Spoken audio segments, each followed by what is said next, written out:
कुठे गेली? काही सांगून नाही गेली का? मला सांगितलंय मंदिरात जाते.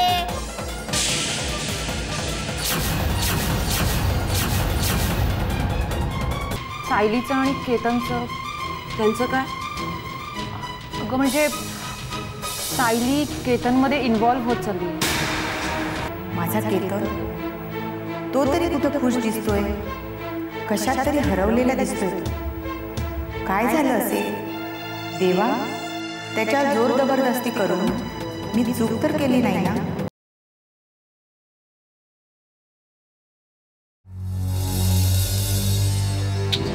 सायली देशमुख इथेच राहतात का? हो. आपण? मी संजय पाटील, इन्स्पेक्टर. सायलीने काही केलंय का हो? नाही, त्या मला बेशुद्ध अवस्थेत सापडल्या. सिया लवकर ये. सिया, काय कधी काय झालं? एवढ्या घाबरू नका. त्या शुद्धीवर आल्यात, मी त्यांना घेऊन आलो. कुठे ती? माझ्या गाडीमध्ये. चला. आम्ही येतो. आता चक्कर आली, उलट्या होणार, मग आंबट चिंबट खाणार, खानदानाचं नाव रोशन करणार. काकी काय झालं ग? कसला आवाज येत होता? माझी झोप मोड झाली ना. आता सगळ्यांची झोप मोडणार.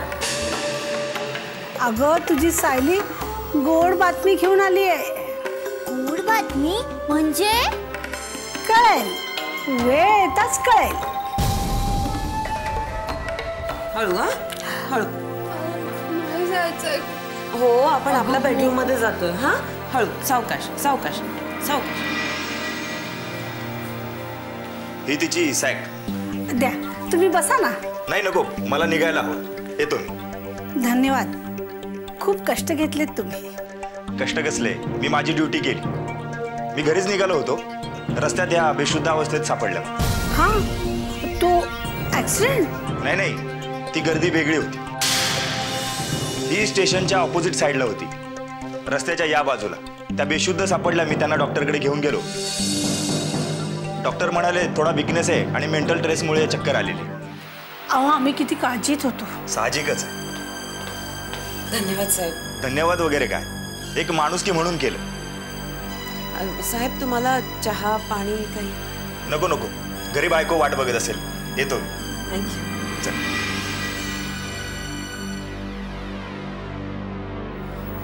आता कुणाला? डॉक्टरांना कळवते. तो म्हणाला ना घेऊन गेला डॉक्टरकडे.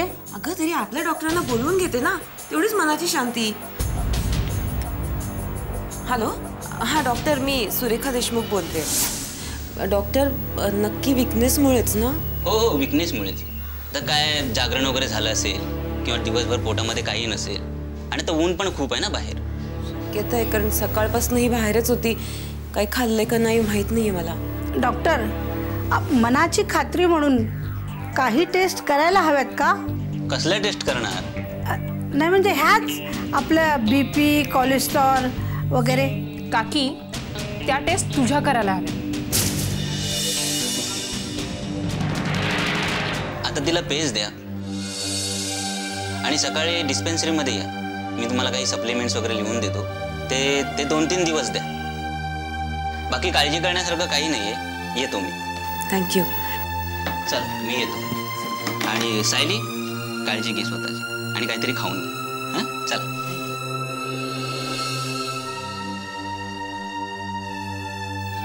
सायली अगं कुठे गेली होतीस? ऍक्सिडेंटमध्ये वगैरे अडकली होतीस का? ऍक्सिडेंट बघून घाबरली होतीस ना? सायली, सलोनी मला सांगत होती तू मंदिरात गेली होतीस म्हणून. काय झालं अगं? दिवसभर तुझा मोबाईलही लागत नव्हता. तुला आमची आठवण जराही नाही आली का ग? हा दीदी, रडू नको. सगळं मी मंदिरात गेले होते. तिथे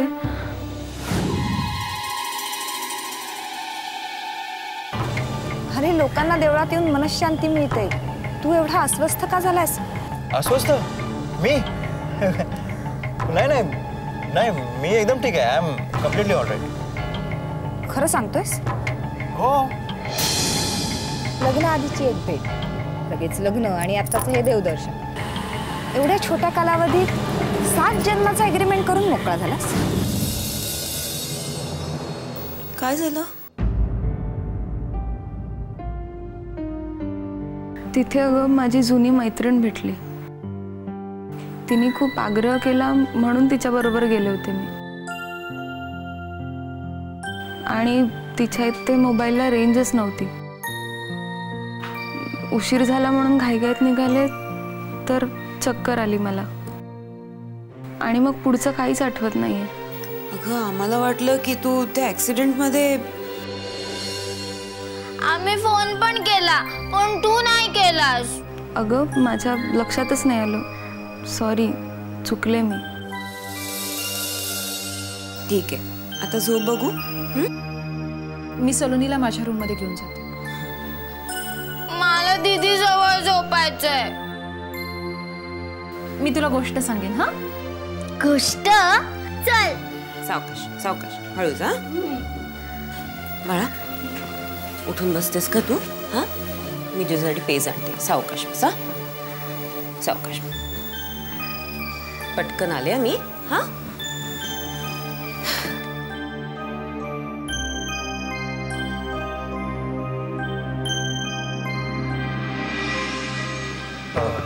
अशी का बघतेस? विचार करते केवढा विचारी नवरा पदरात पडलाय त्याचा. तुझं याआधी कोणाशी अफेअर वगैरे? तुझी अस्वस्थताना ओरडून ओरडून सांगतेय की नक्की तुझं कोणाशी तरी अफेअर होतं.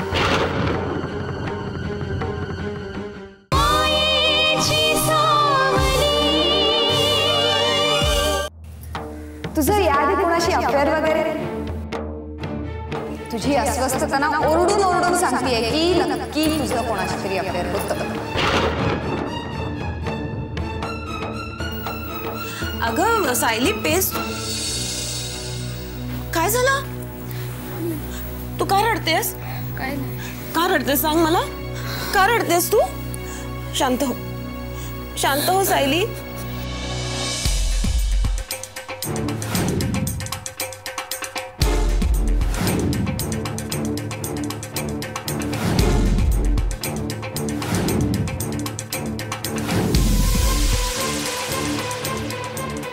लग्नाआधीची एक भेट, लगेच लग्न आणि आत्ताचं हे देवदर्शन.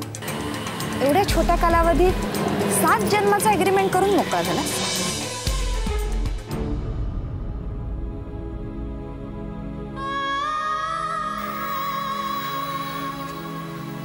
सायली बाळा, तू नको रडूस.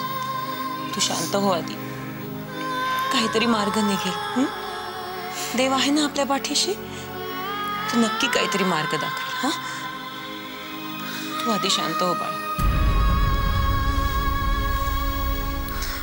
वाटलं नव्हता केतन असा निघेल. किती नम्र, सालस आणि ऑनेस्ट वाटत होता ग मला. शेवटी म्हणतात ना, पुरुषाची जात लबाड.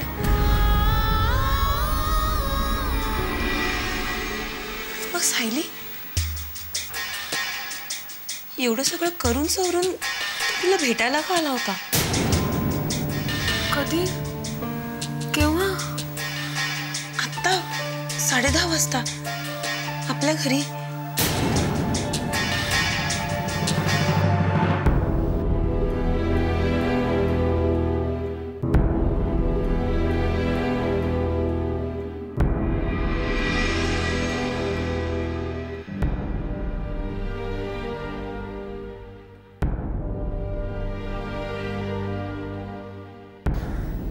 डॉक्टर, कशी आहे अण्णांची तब्येत आता?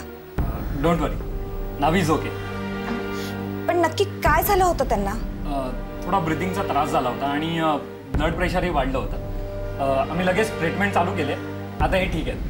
ओके,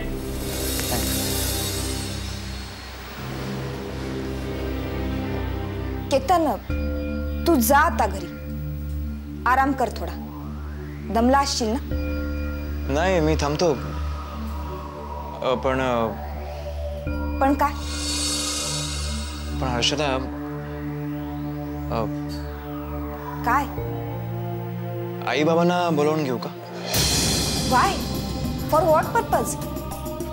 का म्हणजे अण्णांना बघायला. अरे पण अण्णांची तब्येत आता चांगली आहे, आत्ताच डॉक्टर सांगून नाही का गेले?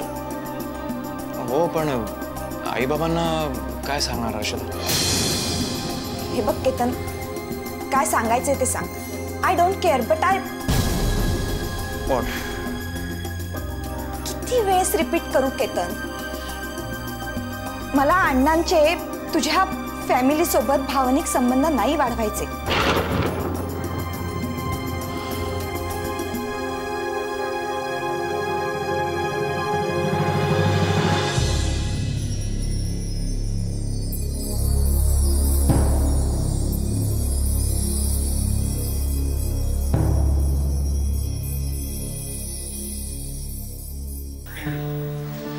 सायली, ए सायली, सायली, अगं उठतेस ना? 9 वाजले.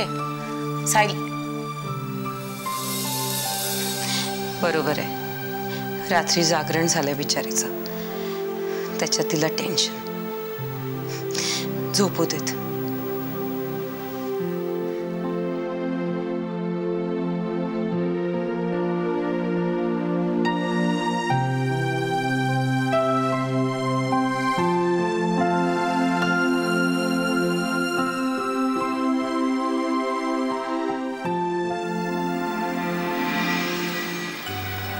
हर्षदा, केतन आयुष्यभर असेच एकमेकांच्या सोबती. माझ्या पश्चात म्हणजे मी आता फार दिवस जगेन असं वाटत नाही. माझ्या पश्चात तुम्हालाच हे सगळं सांभाळायचं. हर्षदा. हा अण्णा. मला वाटतं माझ्या धंद्यातलं आता तू केतनला समजावून सांगायला हवंस.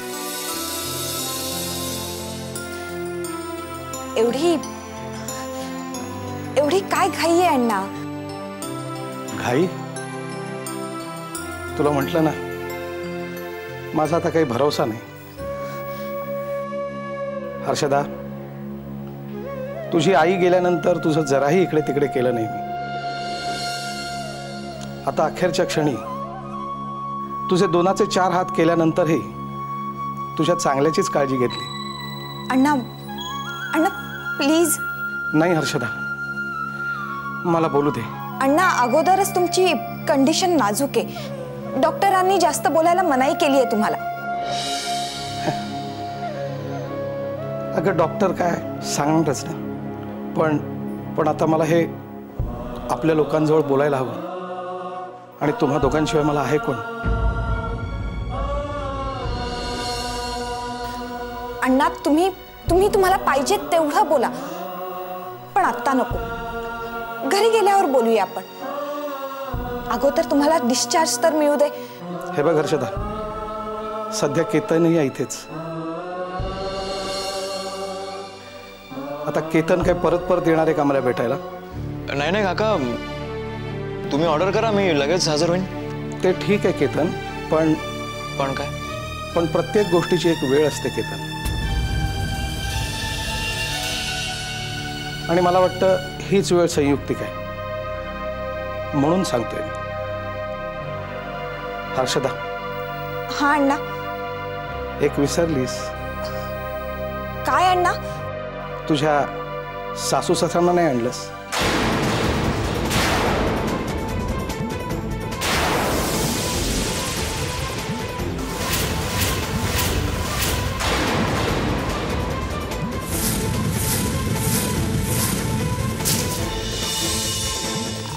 नाही अण्णा, ऍक्च्युली मी सांगितलं नाहीस हो त्यांना. नाही म्हणजे झालं काय, तुमचा निरोप मिळताच घाईघाईत निघालो ना आम्ही.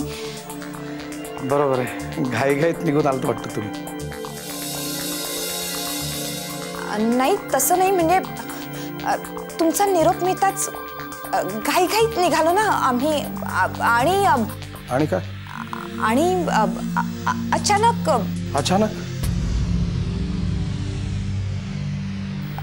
नाही, अचानक नाही, अगोदरच. अगं काय अगोदर? अगोदरच माझ्या सासऱ्यांना बरं नव्हतं.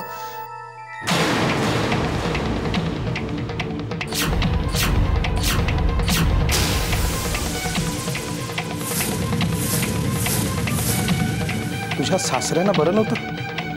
काय झालंय काय त्यांना? नाही, त्यांना थोडं टेम्परेचर होतं.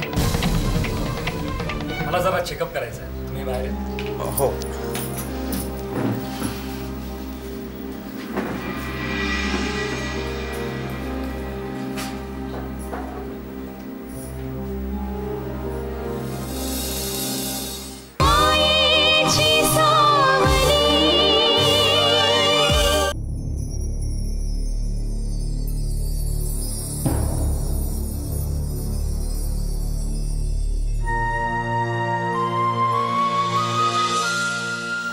सायली, सायली, ए सायली, बाळा उठ, चल, सकाळ झाली, उठ.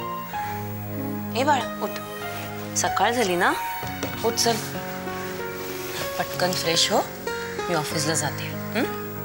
10 वाजले? हो 10 वाजले. चल उठ उठ, आधी फ्रेश हो, पटकन काहीतरी खाऊन घे. हा, आणि आज कॉलेजला जायचं नाही, ठीक आहे? सिया दीदी गेली का? हो, सिया दीदी सकाळीच गेली. मी निघते आता.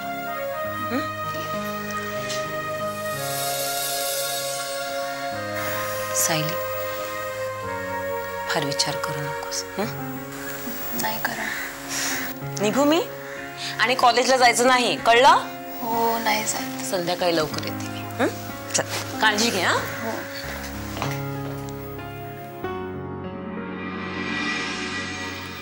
हर्षदा, असं होतं का? भावनिक बंध वाढवता घटवता येतात का? हे बघ केतन, मला नाही कळत हे सगळं, पण पुढे प्रॉब्लेम क्रिएट होऊ नयेत म्हणून म्हणते. सायलीकडची काय कंडिशन आहे? सायली कुठून मधून आली आता? या सगळ्यात मी तिच्यावर जास्त अन्याय केलाय. भावनिक बंध जोडले जात आहेत का? केतन, मी मस्करी नाही करत आहे. सॉरी, काल संबंध दिवस ती घरी आली नाही. खरं तर तिला शोधायला जाणार होतो, पण तुझा कॉल आला आणि परत कॉल केलास? सुरेखा दीदीचा कॉल आला होता. आपण घाटात होतो तेव्हा तू झोपलेलीस. हर्षदा, सायलीला शॉक बसलाय.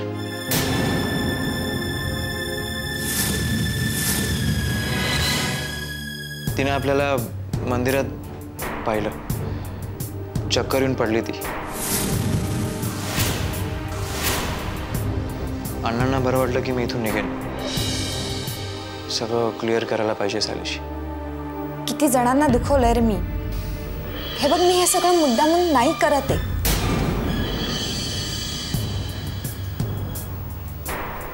त्या दिवशी तू मला बघायला आला होतास, तेव्हाही मी अण्णांना सांगितलं.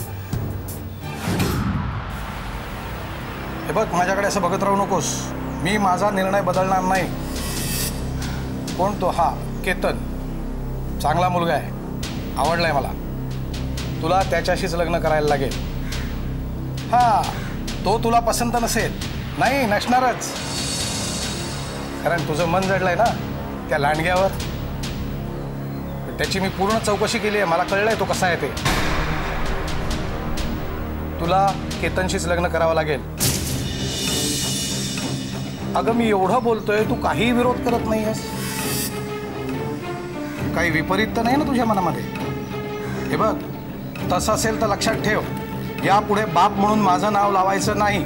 तुझा माझा संबंध संपला. माझ्या इस्टेटीमधनं तुला एक देखील कपर. तसंही मला तुमची इस्टेट नकोय अण्णा. ठीक आहे, मी ती दान करेन. हर्षदा, मला माहितीये तू मला हेच विचारणारस ना, मी अण्णांशी खोटं का बोलले, हेच ना? नाही नाही, तसं नाही हर्षदा. मग मी आई बाबांबद्दल बोलतोय. त्यांना बोलवायला हवं होतं. केतन, पुन्हा तेच?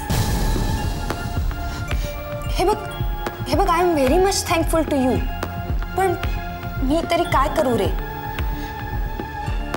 फसलीये मी या सगळ्यात. मी तुझ्या भावना समजू शकतो. ते ठीक आहे, पण काय? तू स्पर्श केलेलाही मला चालणार नाही.